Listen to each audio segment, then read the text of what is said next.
एक ज़माने में पहाड़ियों और कदीम जंगलों के दरमियान वाक़े एक दूर दराज ज़मीन में किसी दूसरे के बरक्स एक पोशीदा बाग बिछा हुआ था।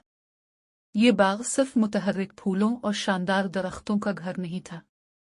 ये जादू और असरार की जगह थी। बाग के मरकज में एक शानदार चश्मा खड़ा था। इसका पानी जादुई चमक से चमक रहा था।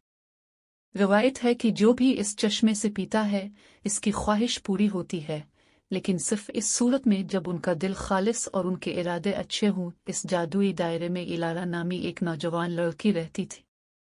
इसने जंगल में घूमते हुए एक धूप दोपहर को इत्तेफाक से बाग दरियाफ्त किया था।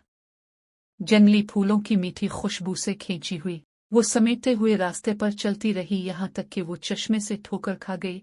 इसका पानी चमकती हुई रोशनी में चमक रहा था। मुतजस्सिस और पर उम्मीद इलारा चश्मे के करीब पहुंची।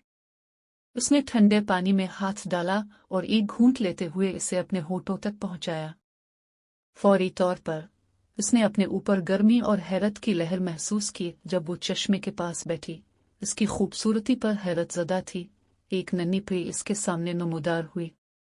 प्री ड्रैगन फ्लाई से बड़ी नहीं थी, नाजुक परों के साथ झुकाता हुआ सोने की तरह चमकता था। खुश आमदीद नौजवान, प्री ने आवाज दी। इसकी आवाज पत्तों में से हुआ की तरह सुरीली थी।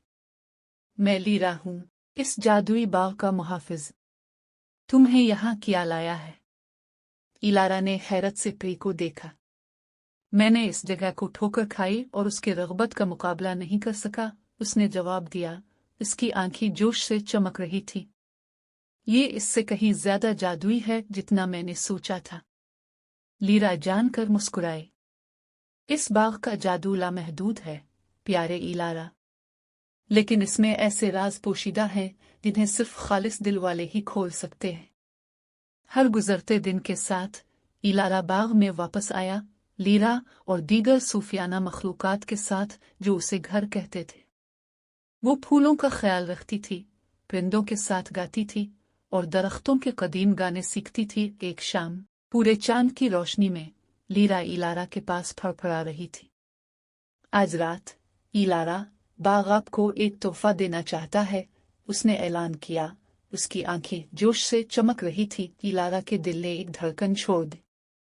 एक तोहफा? कैसा तोहफा?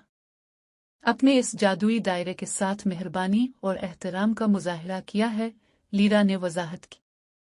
आज रात आप चश्मे पर एक ख्वाहिश कर सकते हैं और अगर ये बाग की रूह के मुताबिक हो तो उसे मंजूर किया जाएगा। तशक्कुर से मगलूब होकर इलारा ने अपनी ख्वाहिश पर गौर से गौर किया। उसने अपने गांव के बारे में सोचा, जहां सख्त मौसम की वजह से फसलें उगने में मुश्किलात का शिकार थी।